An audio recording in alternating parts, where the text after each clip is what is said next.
and Donald, her daughter Jane, and her son-in-law to take Zoya home so she can spend her last days with the family. During the trip home, the family tries to keep Zoya distracted with conversation and music, but Zoya is lost in her own thoughts. They keep trying to accommodate her, but she is an invalid and she mostly gets annoyed. The next day they go to see the publishers that have been in charge of all the couple's science books, but they just think Zoya will get better and still want to discuss the last chapter of her latest book, which she hasn't finished yet. Next they visit the family lawyer to take care of the will and any other necessary paperwork for when the time comes. The family also takes Zoya to the beach and to a massage parlor to help her relax, but it doesn't do much. Eventually Zoya visits her mother Sandra at the retirement home, but Sandra never speaks and only watches television. Tired of this, Zoya goes outside to eat a fruit on a bench. At that moment another resident approaches her and Zoya warns her of incoming bird poop right before it falls. When the lady asks how she knew that, Zoya reveals that she's been living through the last week over and over by taking the caplets she found as a child. Every time she wakes up in the hospital and her family puts her through the same things, and she's talked to this lady already. During the last day of the week, her family surprises her with a birthday cake and she has to pretend she didn't see it coming. It's at that moment that her nose starts bleeding, so she hides in the bathroom to take the caplet and reset time, instantly disappearing. The next time she encounters the old lady, she saves her from the bird poop but doesn't tell her how she did it. While visiting her mother, they watch the news of the last one-horned rhino on Earth arriving to Miami and Zoya tells her the rhino will die by the end of the week. It still doesn't get a reaction from her mother, and Zoya is so annoyed that she doesn't warn the old lady about the bird poop. Tired of the same conversation, Zoya walks off and accidentally bumps into Paula, causing her to drop her things. Zoya is surprised to see Paula has been reading one of her old books and wonders where she got it, so Paula shows her that the retirement home has a library. Since most of these books were donated by the residents, Zoya finds many books that used to be hers during her youth because Sandra dropped them. Paula explains she picked Zoya's book because she's working under a professor at a university lab and she's studying time. Before Zoya can say more, Donald appears to take her home and Zoya brings the book with her. In the evening, Zoya wonders if there may be a chance for her to survive if she brings back her old research, crying as she complains about the routine. Donald thinks spending her last few days inside a lab is a waste of time and takes her to the living room for her surprise birthday cake. When her nose starts bleeding, Zoya goes outside and calls Paula using the number on the book. She tells her she'll find her soon to do something great, then takes the caplet to reset the week. When Zoya wakes up at the hospital, she tells Jane and Donald to sign the paperwork while she gets ready to go home. However, as soon as they're gone, Zoya carefully sneaks out of the room and nobody sees her because they're watching the game. She escapes through the fire exit and gets a cab, promising the driver she'll pay when she gets home. Minutes later, Zoya takes the hidden keys outside and enters her house, where she puts her caplets, books, and some clothing in a suitcase. After changing into fresh clothes she comes out ready to pay, but the cab is already gone. Next she goes to see Paula, who doesn't recognize her because of the reset. Zoya explains everything but Paula doesn't believe her, hiding her hand and asking how many fingers she's holding up to prove the story. Obviously Zoya fails the question, so she resets the week again and this time she does pay the taxi driver. The next time Paula tests her knowledge, Zoya guesses many things, like all the hand gestures, the cat meowing, and Paula's next few questions, meaning she's been through this conversation many times already. Finally believing her, Paula agrees to help and they go to the university while Zoya explains she tried figuring out how the caplets work 30 years ago, but life happened and she had to quit her research. She can only take one caplet at the time. If she takes another one now nothing happens because the other one needs to leave her system first. Her goal with this experiment is to fix her life so she can have more time and reach the greatness she wanted.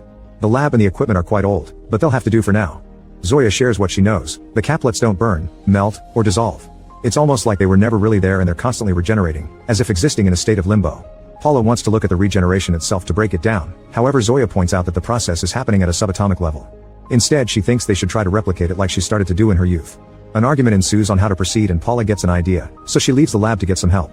At that moment Zoya sees a call from Donald and ignores it. Feeling guilty, she tries to leave and is shocked to find Dulsberg, her old university professor. He's happy to see her and invites her to his office, where he's shocked to find Paula searching his desk. When he freaks out, Paula says she's working with Zoya and that she's only kind of student here, which confuses Zoya. Dulsberg gets even angrier and blames it all on Zoya, remembering how he'd been impressed by her test scores and thought she'd be someone great, but she turned out to be a lazy and entitled student. The women are kicked out and Paula tries to convince Zoya not to take Dulsberg's comments seriously. However Zoya confirms he was right. She was lazy because she would pass the exams by resetting time. Then Paula brings out the box she stole from the professor's office. It's a nanoscopic man. An experiment was successful enough to shrink a person, but they weren't able to stop the process so he continues shrinking to this day. To work with him the duo goes to a cold dry aging room because normal room temperature may bring bacteria and mold to the box. 100 years for this man are just a few seconds in the normal world. Paula plugs the box in because the man has a transmitter in his suit, meaning he can make messages appear on a little screen and receive them as well. His suit also has a particle detector, so they drop a caplet into the box for him to analyze. After the caplet shakes for a few seconds, lots of strange code appears on the little display and the computer connected to it. Paula looks at it and confirms Zoya's right. The caplet is constantly changing, cycling through many different structures. At the end of the day Zoya stays at Paula's and shares that she found the bottle of caplets when she was 12 while walking in a golf course. It was just lying there and she took it because it had her name on it. There was nobody around, but she did hear a voice saying you'll change the world. The next few days the duo keeps on trying different methods to understand caplets, but they don't make much progress, especially since the old equipment keeps breaking. Zoya has to reset the week multiple times and escape the hospital every time to recruit Paula and start over. In a few resets Zoya does go home to be with her family. When Jane gets anxiety because she's stuck teaching music to kids instead of being a composer, Zoya insists she should be playing in her free time until she gets her big break. This is based on her own childhood, because kid Zoya used to promise her dad that she'd be a scientist just like him. Resets continue to happen and so does the research. The duo isn't making any progress, and Zoya is scared that even with all the time in the world she won't be able to succeed. One morning before Zoya arrives to recruit Paula, her real situation is revealed. It turns out the professor she was supposed to work under suddenly took a sabbatical and it was too late for her to choose another one this year. Many resets later, Zoya and Paula wait for a little explosion to happen in the lab while discussing other options. Paula thinks it's strange that Zoya never got any support for her research in the old days, so Zoya admits that after graduation she didn't join a science program in Europe like her fellow students. Donald had told her to be sure it would make her happy, which had made Zoya realize she didn't actually enjoy experimentation, she only wanted to figure the caplets out. Then Paula asks about her old research and Zoya remembers it was left behind with her mom's things. At that moment Zoya's nose starts bleeding so she takes the caplet to reset the week. She goes through the usual process of recruiting Paula and they go to the retirement home to search her mom's old boxes. Sandra kept her own psychology papers and a newspaper article about research at NASA by Zoya's ex Mark, but she didn't keep any of her daughter's work. While wondering what to do next, a nurse tells Zoya that Donald is around desperately searching for her in tears. However, when Zoya tries going after him, he's already gone. On her way back, Zoya thinks about the day she told Donald she wasn't joining the Europe program. He actually had wanted her to go since it was a great opportunity, and only told her to do what makes her truly happy after she said she had no intention of changing her mind. A few resets later, the lack of emotional support is taking its toll on Zoya. She misses her family and it's getting hard to leave them behind over and over. Meanwhile her family keeps getting the surprise cake ready but she never shows up and Zoya wonders if they're just standing there through the resets waiting for her. After hundreds of more resets, Zoya realizes she's been stuck in another dull routine and announces they've finally tried everything, so there's no point in continuing. Paula insists they shouldn't give up and tells Zoya to ask Mark for help, but Zoya just wants to be with her family. Now it's Paula's turn to snap, pointing out she's risked her job and stole the little man just for a lady that showed up at her apartment one morning. After revealing she also wants to go back in time to fix her life, Paula runs out of the room. Zoya follows her out and Paula gives her back the caplets. She didn't dare to take one because she was afraid she would get the black hole inside her body too. Paula wants to go back because when she was 15 she took her parents' car out without permission and drove over a nail.